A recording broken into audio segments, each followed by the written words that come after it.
السلام علیکم ورحمۃ اللہ وبرکاتہ۔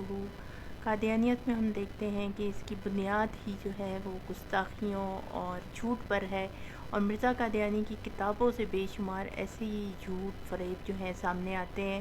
نہ صرف اس نے انبیاء کرام کی گستاخیاں کی ہیں بلکہ بڑے بڑے جھوٹ جو ہیں وہ بھی باندھے اور اپنے آپ کو بڑھا چڑھا کے پیش کرنے کی کوشش کی ہے۔ ایسا ہی ایک حوالہ ہے، آئیے پہلے حوالے کو دیکھتے ہیں۔ یہ جو حوالہ ہے یہ ہمارے پاس ہے روحانی خزائن جلد نمبر 22 ہے، اور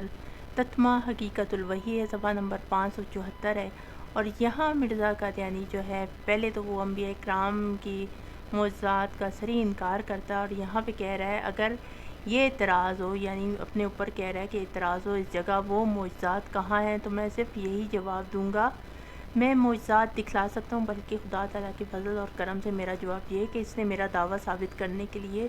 اس قدر معجزات دکھائے ہیں کہ بہت ہی کم نبی ایسے آئے ہیں جنہوں نے اس قدر معجزات دکھائے ہوں۔ بلکہ سچ تو یہ ہے کہ اس نے اس قدر معجزات کا دریا رواں کر دیا کہ باستثناء ہمارے نبی صلی اللہ علیہ وآلہ وسلم کے باقی تمام انبیاء علیہم السلام ان کا ثبوت اس کثرت کے ساتھ قطعی اور یقینی طور پر محال ہے، اور خدا نے اپنی حجت پوری کر دی، اب چاہے تو کوئی قبول کرے نہ کرے۔ یہ وہ اعتراض مخالف لوگوں کے ہیں جن کو بابو الہی بخش نے بار بار اپنی کتاب میں لکھا ہے۔ اب یہاں پہ مرزا قادیانی کہہ رہا ہے کہ میرے اس قدر معجزات ہیں کہ نبی پاک صلی اللہ علیہ وآلہ وسلم کے علاوہ تمام انبیاء سے جو ہیں اتنے معجزات ثابت کرنا ان کے لیے محال تھا اور ناممکن تھا۔ اتنے میں نے معجزوں کے دریا جو ہے وہ رواں کر دیے ہوئے ہیں۔ وہ کون سے معجزات ہیں جن کو یہ اپنے نشانات بھی کہتا ہے؟ اس کے لیے یہ ایک حوالہ مرزا قادیانی کی کتاب سے ہی دیکھ لیتے ہیں کہ کس طرح اس نے جھوٹ باندھے ہوئے ہیں۔ روحانی خزائن جلد نمبر 22 ہے اور حقیقت الوحی ہے، صفحہ نمبر 206 ہے، اور یہاں پہ یہ اپنے نشانات یعنی یہ جن کو معجزے کہہ رہا ہے وہ لکھ رہا ہے، اور یہاں پہ لکھ رہا ہے کہ پانچواں نشان جو ہے یعنی حج کا بند ہونا ہے، جو صحیح حدیث میں آ چکا ہے کہ مسیح موعود کے وقت میں حج کرنا کسی مدت تک بند ہو جائے گا۔ بے باعث تعاون 1900 میں جو ہے وہ یہ نشان بھی ظہور میں آ گیا ہے، یعنی کہہ رہا ہے حج بند ہوا تو یہ میرا نشان ہے۔ اب حج جو ہے وہ حال ہی میں جب کرونا تھا تب بھی جو ہے وہ بند کر دیا گیا تھا۔ تو اب آگے جو ہے نشان نمبر 6 کہتا ہے کتابوں اور نوشتوں کا بکثرت شائع ہونا ہے، جیسے کہ یہ آیت سورہ تکویر کی آیت نمبر 9 کا حوالہ یہاں پہ دیتا ہے، اور کہتا ہے کہ یہاں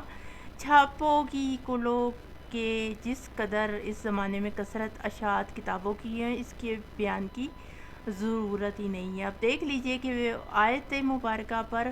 کتنا بڑا جھوٹ بولتا ہے یہ، یعنی سورہ تکویر کی آیت نمبر 9 کا حوالہ جو یہاں پہ دیتا ہوا ہے وہ لکھ رہا ہے کہ وَإِذَا الصُّحُفُ نُشِرَتْ، یعنی کتابیں چھاپی جائیں گی۔ اب کتنا بڑا جھوٹ یہ مارتے ہوئے یہاں پہ لکھ رہا ہے، کیونکہ آیت مبارکہ کی جب تفسیر اور ترجمہ پورا دیکھا جائے تو یہ قیامت کا بیان ہے، جب سب کے اعمال نامے یعنی صحیفے جو ہیں وہ کھولے جائیں گے قیامت کے دن، اور یہ دیکھیے گا کہ کہاں پہ اس نے فٹ کر دیا کہ کتابوں کی